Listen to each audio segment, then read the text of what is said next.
উসমান হাদির খুনি হিসেবে সাব্যস্ত করে বিভিন্ন ধরনের বক্তব্য দেয়। আগে বুঝতাম যে তারা ভোট দেয়নি, কারণ দিয়ে বক্তব্য দেয়।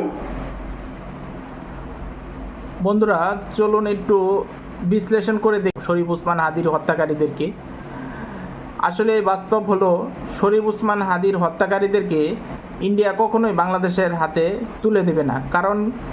কারণ হলো, এই শরীফ ওসমান হাদি হত্যাকারী চক্রান্তের সাথে ইন্ডিয়া জড়িত, যার কারণে এই হত্যাকারী ওসমান হাদির হত্যাকারীরা যদি বাংলাদেশে চলে আসে, বাংলাদেশ সরকারে এদেরকে জিজ্ঞাসাবাদ করে আসল তথ্য উদ্ঘাটন করে ফেলবে, এবং আসল তথ্য উদ্ঘাটন হলে ইন্ডিয়া ধরা খায় যাবে। এজন্য শরীফ ওসমান হাদির হত্যাকারীদেরকে কখনোই ইন্ডিয়া ফেরত দিবে না।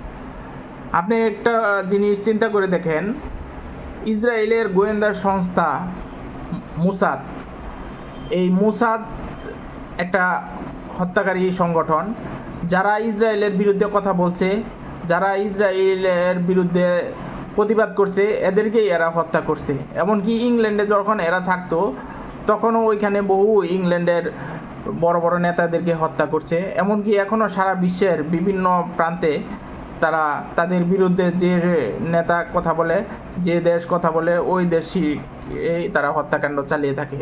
সেই মোসাদের কাছ থেকে কিন্তু প্রশিক্ষণ নেয়। এমনকি সেই কিন্তু প্রশিক্ষণ নিয়ে তাদের কাছ থেকে শিখেই তাদের ইন্ডিয়ার বিরুদ্ধে যারাই কথা বলবে তাদেরকেই হত্যা করবে। আপনি দেখেন কানাডায় কিন্তু শিখ নেতাকে এই হত্যা করেছে। এমনকি বাংলাদেশের হাদি হত্যার সাথেও সবাই ধারণা করছে যে এই জড়িত আছে। সো এই কখনোই হাদির হত্যাকারীদেরকে বাংলাদেশের হাতে তুলে দেবে না, কারণ বাংলাদেশের হাতে তুলে দিলেই তারা ধরা খেয়ে যাবে। ধরা খেয়ে গেলে তাদের বদনাম হবে, সারা বিশ্বে তাদের প্রচুর অপমান সইতে হবে, এবং কি বিশ্বের থেকে নিষেধাজ্ঞাও আসতে পারে। এজন্য তারা কখনোই শরীফ ওসমান হাদির হত্যাকারীদেরকে বাংলাদেশের হাতে তুলে দিবে না। ধন্যবাদ সবাইকে। আমি যে কথাটা বললাম এটা আমার নিজস্ব ব্যক্তিগত চিন্তা চেতনা থেকে এই কথাগুলো বলেছি। আপনাদের কি চিন্তা ভাবনা, আপনারা চাইলে আমাকে কমেন্ট করে জানাইতে পারেন।